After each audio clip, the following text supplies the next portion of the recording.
welcome back to Dr. Popkins's Couch. And I'm here today with Marija Dobrovolska, I think is your full name, yep. Who's a leading German online German teacher and German exam coach. What about the name first? Where are you from actually, Marija?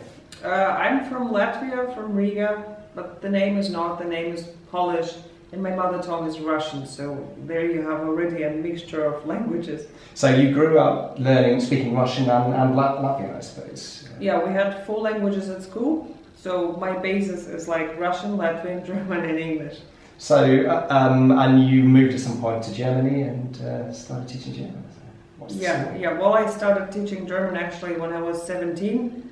And I moved to Germany when I was 22, I guess, because Latvia joined the EU, so I chose to use this Erasmus program, and in the end I just stayed in Germany, so I lived there for 13 years now, I guess.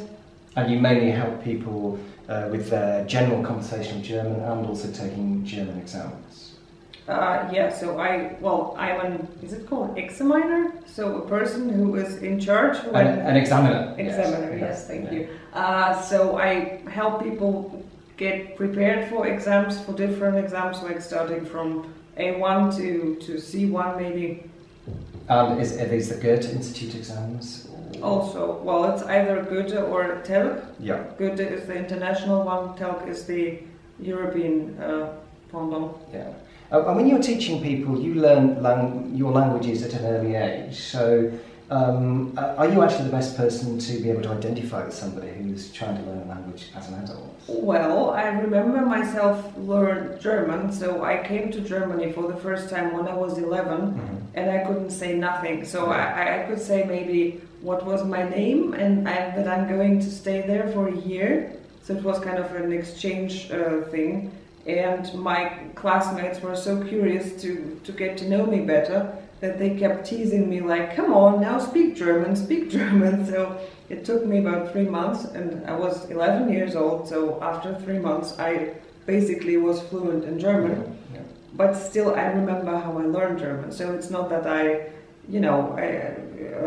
woke up one morning and I was speaking fluently. So based on that experience and with all the people you work with, what would you say is the main way things can go wrong for people when they're learning? What's the main obstacle?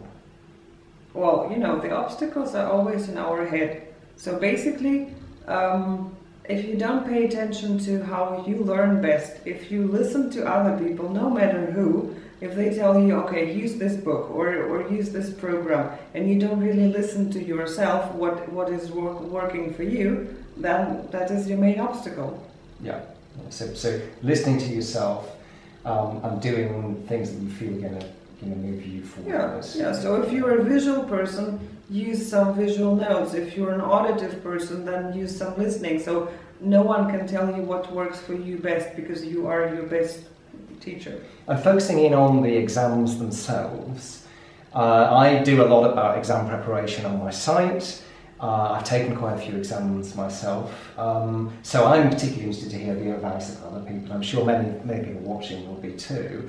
Could you, what are the top couple of tips you might give to somebody wanting to prepare for a language exam? Okay. Most people confuse knowing a language and being prepared for an exam. So an exam is normally a set of specific tasks you have to get prepared for. So it's possible that you're fluent in a language, but if you don't have any idea about the exam, that you will fail it just because you don't know what exactly is it that you need to do. So first of all, take a look at the exam, take a good look, see what are the requirements, what you have to do, and then get prepared. So having this filter on your mind, and not just let's learn a little bit of the language and see if it helps me through the exam. So it's knowing the enemy, basically. Always, yes, of course. Great, and people can find more out about this at Deutsch mit Marija, is your site. I think if they know German, yes. If you're learning German like me, I'll put the link underneath, so check that out. And finally, I need to ask you, what languages are you excited about yourself at the moment with your own language learning?